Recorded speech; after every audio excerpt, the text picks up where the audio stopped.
Be'ezrat Hashem, nous allons ensemble voir à quel point la gentillesse, la douceur d'Akadosh Baruch Hu pour de nous récompenser, même sur de bonnes intentions, mais ça va nous apprendre aussi quelque chose d'important, c'est de savoir se connaître et savoir où on est, qu'est-ce qu'on est réellement. Cette parole magnifique qu'a une fois dit le Baal Shem Tov, si on veut savoir où on est, il faut voir où notre tête se trouve, ça veut dire nos pensées vont. Alors, de quoi je veux parler? Je vais vous lire un midrash qui se trouve dans la paracha de Chaye Sarah et sur lequel, bien sûr, beaucoup de commentateurs se sont penchés, ont eu des questions, et je vais vous donner la réponse que j'ai trouvée d'un élève du José de Lublin qui va nous éclairer et nous enseigner un enseignement très important. De quoi s'agit-il? En fait, dans le Midrash Rabbah, sur la paracha de Chaye Sarah, chapitre 62, et dans ce chapitre-là, le Midrash nous parle que Akadosh Baruch Hu, Dieu montre aux tzadikim, avant de partir de ce monde, la part magnifique de récompenses magnifiques qu'ils vont recevoir dans l'au-delà. Et le Midrash, pour nous l'expliquer, ramène l'exemple d'un roi qui va faire un grand repas et que ceux qui l'aiment, il leur dit « Venez, je vous montre un peu ce que je vais vous servir à ce repas ». Et donc, ils sont contents, ils savent ce qu'ils vont être boire et manger, et ainsi de suite. Et il dit, c'est pareil, les tzadikim, avant de quitter ce monde, Akadosh Baruch Hu veut leur montrer ce qu'il leur réserve. Et là, l'exemple, c'est-à-dire la réalité que nous ramène le Midrash, elle nous parle d'un rav qui s'appelait Rabbi Abahu. Ce Rabbi Abahu, avant de mourir, quand il a somnolé avant sa mort,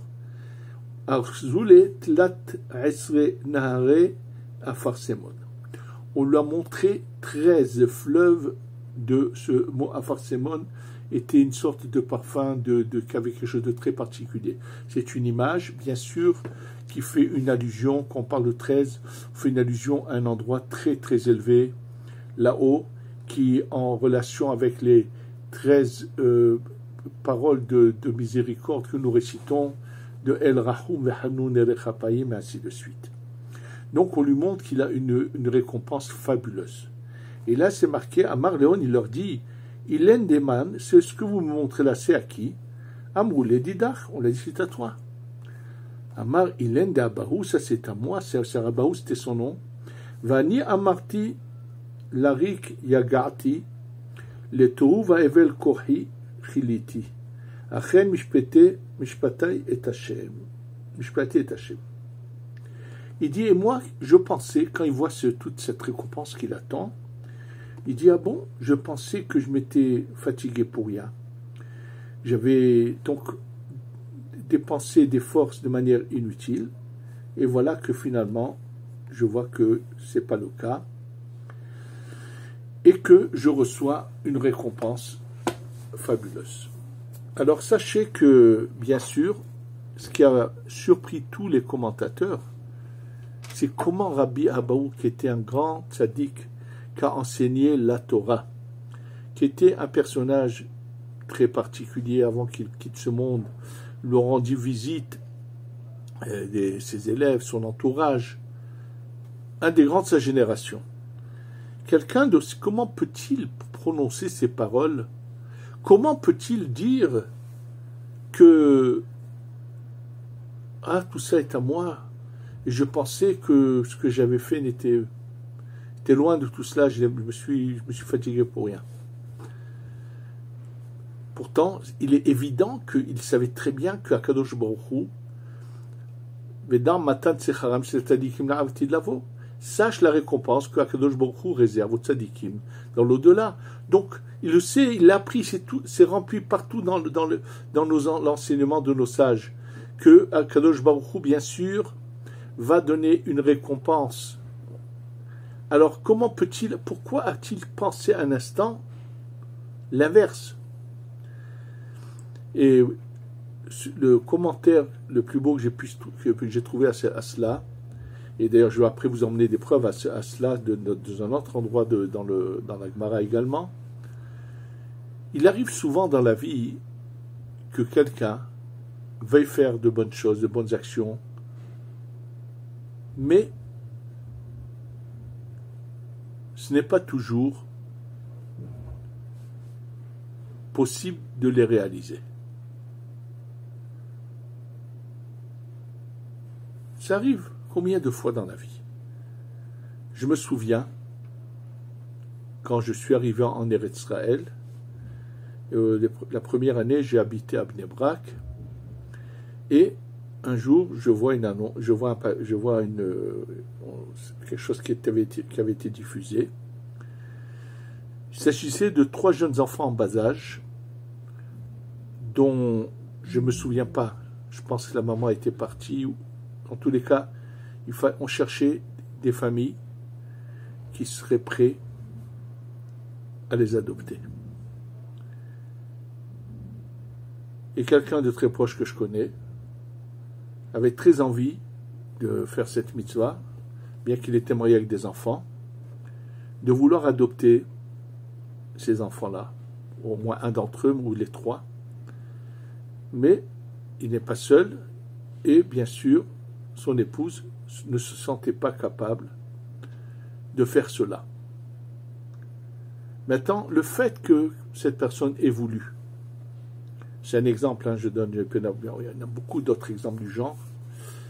Qu'est-ce que cela fait? Et là, ce qu'il explique, cet élève du Chosé de Lublin, dans un livre qu'il appelle Divrei Tzadikim, c'est que lorsque quelqu'un a la volonté, le désir de faire quelque chose, je vais donner un autre exemple. On est en présence de quelqu'un qui a un gros problème d'argent, et on sait que c'est sérieux, c'est vrai, c'est authentique, il n'y a pas de doute là-dessus.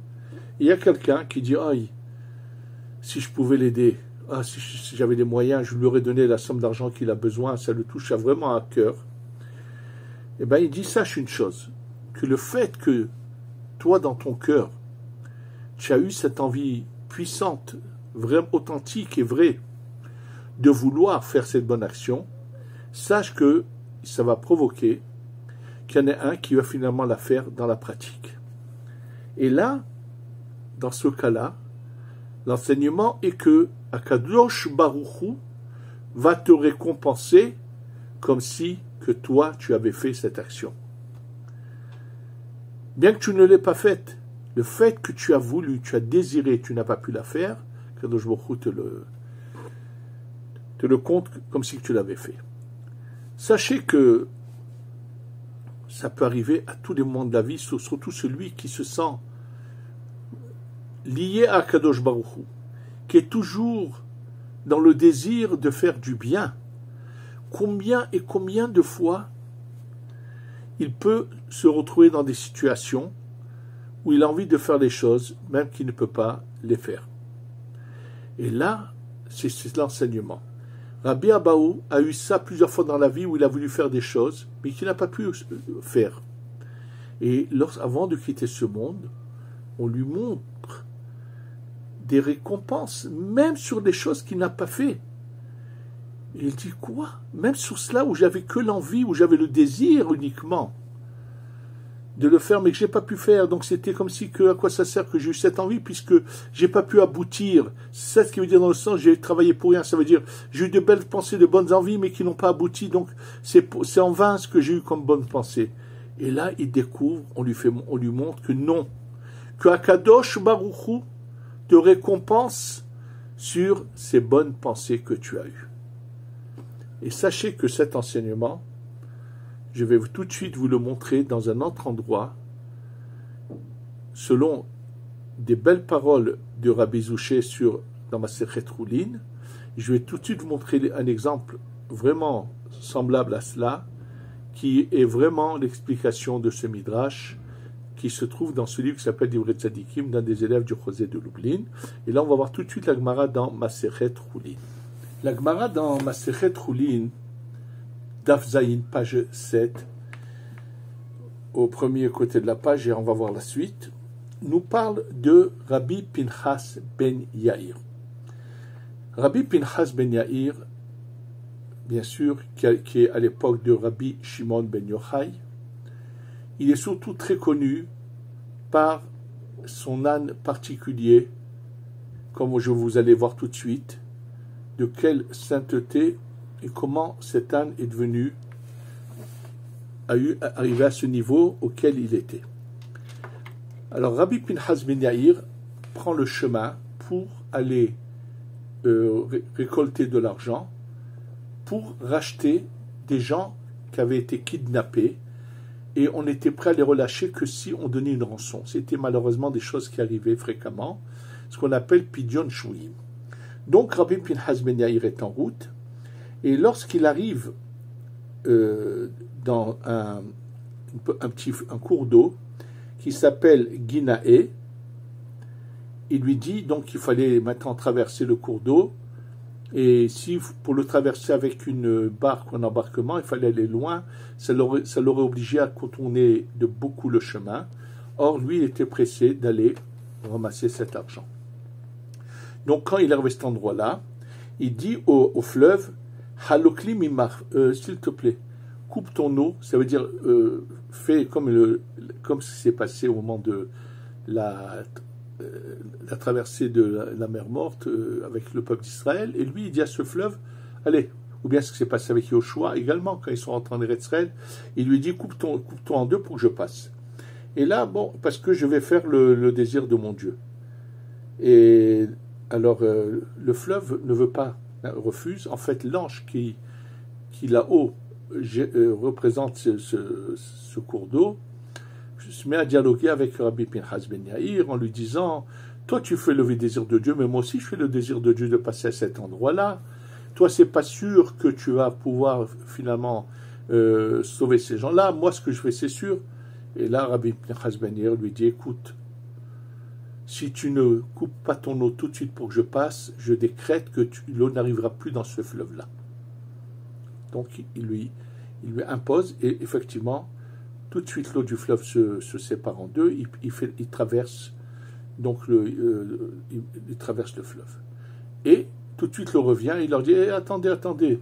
Il y a quelqu'un qui était avec moi en route là derrière moi, qui lui était allé s'occuper de ramener du blé bien conservé pour les matzot de Pessah. Donc lui aussi, vous allez lui ouvrir les eaux. Il oblige le fleuve de nouveau à s'ouvrir et de passer.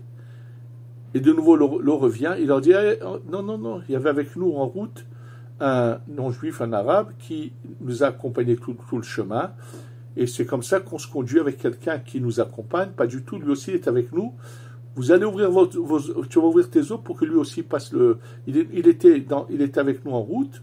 Puisqu'il était avec nous sur la route, pour lui aussi, je le fais passer.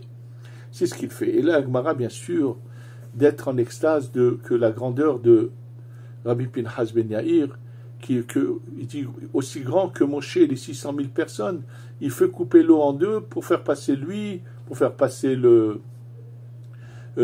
deux personnes encore. Bon, il arrive quelque part, et quand il est dans un endroit, il va se reposer, et on donne à manger à son âne, et son âne ne veut pas manger. Alors lui, bien sûr, on lui a donné un blé avec son son, on essaye, on fait toutes sortes de choses. L'âne ne mange pas. Alors ils sont surpris. Et à ce moment-là, il leur dit, peut-être que ce que vous donnez à manger à mon âne, vous n'avez pas pris le maaser. Alors on prend le maaser, et là l'âne se met à manger. Et oui, il y a des choses vraiment inimaginables qui sont passées avec l'âne de Rabbi Pinchas ben Yair. C'est parce que lorsque lui chevauchait dessus, pensait à Divrei Torah, disait Divrei Torah, même la matière de l'âne, il a réussi à la faire monter à ce niveau-là. Il y a énormément de choses inimaginables qui se sont passées avec cet âne. En tout cas, il continue son chemin et il arrive près de la maison de Rabbeinu Akadosh, celui qui a rédigé la Mishnah. Et Rabbeinu Akadosh entend de loin, on lui dit, voilà, Rabbi Pinchas ben Yair arrive, il sort à sa rencontre, et il lui dit, Retzoncha Sa'od Etzli, est-ce que tu voudrais bien, je t'invite à manger. Attention, il faut que je vous dise que Rabbi Pinchas ben Yair ne voulait jamais manger chez les gens. Et là, lorsque Rabbeinu Akadosh l'invite, il lui dit, tu voudrais venir manger chez moi? Il lui dit oui. Rabbeinu Akadosh est vraiment rempli de joie. Il ne s'attendait pas, puisqu'il sait qu'en général, Rabbi Pinchas ben Yair n'accepte de manger chez personne. Quand il voit ça, Rabbi Pinchas ben Yair, il lui dit, tu crois que moi, j'ai fait le vœu de ne jamais profiter d'un juif? Pas du tout. De quelqu'un du peuple d'Israël? Pas du tout. Yisraël, kedoshim hem. Les Bnei Israël sont des saints. Sont tous des kedoshim, c'est des gens saints. Mais qu'est-ce qui se passe? Yesherotse ve'enlo. Des fois, il y en a qui m'invitent, mais ils n'ont pas. Donc, ils vont aller emprunter, ils vont faire des choses pour me servir. Et moi, je ne veux pas profiter de gens qui n'ont pas les moyens et qui se sont endettés ou qui ont fait je ne sais quoi pour essayer de m'honorer. Donc, ils ont un bon désir, mais ils n'ont pas, donc je ne veux pas profiter. Et il dit, mais il y en a ils ont les moyens, mais au fond d'eux-mêmes, ils n'ont pas envie. Simplement, ils le font quand même. Alors moi, je ne veux pas non plus manger de la main de ces gens-là. Mais toi, tu veux et tu as tout ce qu'il te faut, pourquoi pas? Il lui dit, bon, mais je ne le fais pas maintenant parce que maintenant, je dois continuer mon chemin. Je dois aller finir cette mitzvah de rachat de gens enlevés, ainsi de suite. Et donc, au retour, je passerai chez toi. Il s'est passé finalement, je vous dis en quelques mots, il s'est passé un événement qu'au retour, il ne veut pas rentrer chez Rabbi parce qu'il voit qu'il avait des mulets qui étaient dangereux, qui pouvaient faire du mal aux gens. Donc finalement, ça ne s'est pas fait, il n'a pas mangé chez lui. Mais là, il y a une question que je vais vous dire tout de suite, que posait Tosfot, plus l'explication de Rabbi Zouché là-dessus. Tosfot se pose une question. Étant donné que Rabbi Pinchas ben Yair explique pourquoi il ne voulait pas en général manger, parce qu'il y en a qui ont la volonté mais non pas, il dit qu'Israël Kedoshim, ils sont tous des saints. Alors Tosfot te dit, bon, celui qui veut mais qui n'a pas, je peux l'appeler un saint. Mais celui qui donne quand même, parce qu'il a honte, mais il n'a pas envie de donner, lui je l'appelle aussi un saint. Alors écoutez ce que dit le Tosfot. C'est la phrase d'Agmara sur laquelle les Tosfot vont parler. Il a les moyens mais il ne veut pas. Et malgré tout, on l'appelle Kedoshim, parce qu'il invite son ami à venir manger chez lui, parce qu'il a honte. Donc, et là, Rabbi Zouché, lorsqu'il a étudié ce Tosfot, il dit, je ne comprends pas. Quelqu'un qui fait les choses parce qu'il est gêné, mais il n'a pas envie de les faire, je l'appelle Kedoshim, je l'appelle un saint. Il l'a fait malgré lui, je ne comprends pas. Ça a tellement perturbé Rabbi Zouché, il en a pleuré de ne pas comprendre. Imaginez-vous que l'auteur du Tosfot lui est venu en rêve. Il lui a dit, écoute bien, regarde bien ce que j'ai écrit. J'ai dit, Ikrou au pluriel, ils sont appelés des saints. Et le Tosfot lui explique quelle était son intention. Celui qui a envie et qui n'a pas les moyens, il a une bonne pensée mais qui n'aboutit pas. Et là-haut, chaque mitzvah que nous faisons va créer un ange, un corps et une âme dans cet ange. Celui qui a la bonne intention mais qui n'arrive pas à la pratique, ça va, il crée une âme d'ange, mais une âme sans corps, ça ne sert à rien. Et quand finalement quelqu'un va faire l'action par gêne, comme vous voulez, il ne le fait pas de bon cœur, mais il a fait quand même l'action, il a fait le corps de l'ange. Maintenant, il va finalement, grâce à lui, celui qui avait la bonne intention, va faire un ange complet, vivant, avec une âme et un corps, puisque celui qui a fait quand même l'action, malgré lui, mais qui l'a faite quand même, il aura complété la bonne intention, et de cela va sortir un ange parfait avec un corps et une âme. Et c'est ce que lui a expliqué. C'est pour ça que j'ai dit au pluriel, c'est-à-dire que le fait qu'il va finalement aider celui qui a la bonne intention à faire un ange entier de bon désir, voilà. Et c'est Tosfot qui explique ça à Rabbi Zouché en personne. De nouveau, nous voyons ici, avec ce que je vous ai dit précédemment dans le Midrash, que le fait d'avoir envie de faire les mitzvot. Et toute la vie, on peut se retrouver constamment. Il y en a qui ne s'intéressent pas à ce qui se passe autour d'eux, ils ne veulent même pas entendre. Ce qui compte pour eux, c'est, je pense qu'à eux et ainsi de suite. Il y a des gens, malheureusement, qui sont tellement loin de comprendre le but de leur existence que je vous dis juste quelque chose qui va vous faire un peu sourire et rire même. Il y a un lieu qui était renommé pour que dans cette ville-là, les gens étaient ce qu'on appelle des radins, des gens qui avares, tout ce que vous voulez. Et pour illustrer, pour se moquer d'eux, imaginez-vous ce qu'ils ont raconté, qu'une fois, dans la communauté est sortie manifester pour je ne sais quoi, devant le tribunal rabbinique. Et le shamash du tribunal rabbinique lui a dit au Rav, Rav, tu veux que je les disperse? Pas de problème. Il prend la boîte de la tzedaka, il sort, tzedaka, tzedaka, il vient devant eux, on les voit tous se sauver, partir. Ça veut dire que, malheureusement, c'est une illustration pour montrer à quel point ce genre de personnage était comme ça. Et là, on vient nous dire que, de nouveau, que dans la vie, donc ces genres de personnes qui sont comme ça, ils ne veulent même pas entendre parce qu'ils ne veulent pas. Alors qu'il y en a qui sont constamment en alerte à vouloir faire que du bien autour d'eux, faire des mitzvot, chercher à faire. Pas toujours la possibilité leur est donnée. Eh bien, sachez que Hachem réserve à tous ceux qui ont eu ce désir ardent de bien agir, de bien faire, Hachem leur réserve une récompense complète, comme si qu'ils avaient fait l'action, comme je vous l'ai dit dans le Midrash précédemment. C'est ça ce qu'il a voulu dire le Baal Shem Tov, vous savez que la tête de la personne se trouve, là se trouve la personne. Qu'est-ce qui t'anime? Est-ce que tu penses qu'à toi ou tu es en train de penser constamment comment je peux mieux servir à Kadosh Baruch? Je pense que c'est une leçon très importante. Chacun doit essayer de penser qu'est-ce qui l'anime dans la tête pour savoir où il est. Face à Hachem, qu'on sache, qu'on connaisse la hiérarchie des valeurs et qu'on sache se détacher de futilité, qu'on s'attache à toutes ces pensées divines qui doivent nous animer de bonne volonté de faire, d'agir et ainsi de suite, et qu'Hachem nous aide à réaliser, pas seulement d'avoir le bon désir, et que ça, c'est sûr que ça emmènera la Géoula Shlema Shtavo Bimera Beyamenu. Amen.